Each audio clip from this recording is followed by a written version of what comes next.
ગુજરાતમાં કોરોના વકર્યો છે। સુરતના 7 દર્દીઓ કોરોના પોઝિટિવ આવ્યો છે। જી હા, મુંબઈથી પરત આવેલા વૃદ્ધા સહિત 7 જેટલા લોકો સંક્રમિત હોવાની જાણકારી। 2 દર્દીઓ હાલ હોસ્પિટલમાં સારવાર હેઠળ, 5ને હોમ આઇસોલેટ કરાયા। અત્યાર સુધી સુરતમાં 35 લોકોને કોરોના થઈ ચૂક્યો છે।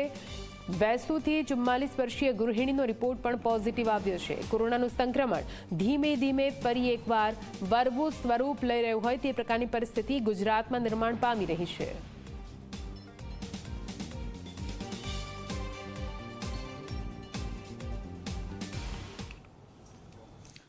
છેલ્લા એક સપ્તાહની વાત કરીએ તો કોરોનાના કેસમાં સતત વધારો જોવા મળી રહ્યો છે। ત્યારે ગત રોજ 7 જેટલા કોરોનાના જે કેસ છે તે નોંધાયા છે, જેમાં 5 જેટલા જે લોકો છે તેને હોમ આઇસોલેશન કરવામાં આવ્યા છે, જ્યારે 2 દર્દીને હોસ્પિટલમાં સારવાર હેઠળ ખસેડવામાં આવ્યા છે। ત્યારે આપણી સાથે આરોગ્ય વિભાગના અધિકારી ડોક્ટર ફેનિલ જોડાયા છે। જી સર, સતત કોરોના કેસો વધી રહ્યા છે, શું કહેશો? હાલમાં સુરત મહાનગરપાલિકામાં ટોટલ 37 કેસીસ આજ દિન સુધી નોંધાયેલા છે, જેમાં મોટાભાગના કેસીસ હોમ આઇસોલેશન હેઠળ સારવારમાં છે। કોરોનાની વાત કરીએ તો હાલ જે કોરોનાના કેસીસ નોંધાયેલા છે એમાં મુખ્યત્વે શરદી, ખાંસી, તાવ, ઉધરસ અને તાવની મુખ્ય કમ્પ્લેન લક્ષણો જણાયેલા છે।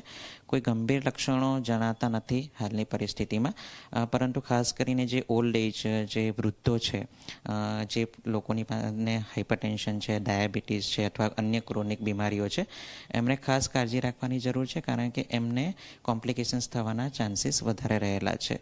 તો આપના માધ્યમથી હું ચોક્કસ કહીશ કે હાલ ગભરાવાની જરૂર નથી, પરંતુ ખાસ કરીને વૃદ્ધો છે, બાળકો છે, સગર્ભા બહેનો છે, એમણે ખાસ કાળજી રાખવાની છે।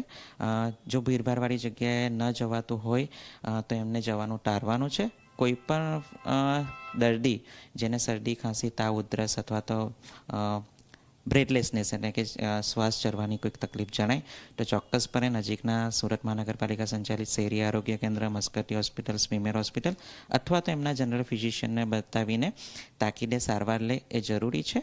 અને ખાસ કરીને જેને હાઇપરટેન્શન છે, ડાયાબિટીસ છે અને અન્ય બીમારીઓ છે, એમણે ખાસ ચોક્કસપણે કાળજી રાખવાની છે, જેથી એમને કોમ્પ્લિકેશન્સ નહીં થઈ શકે।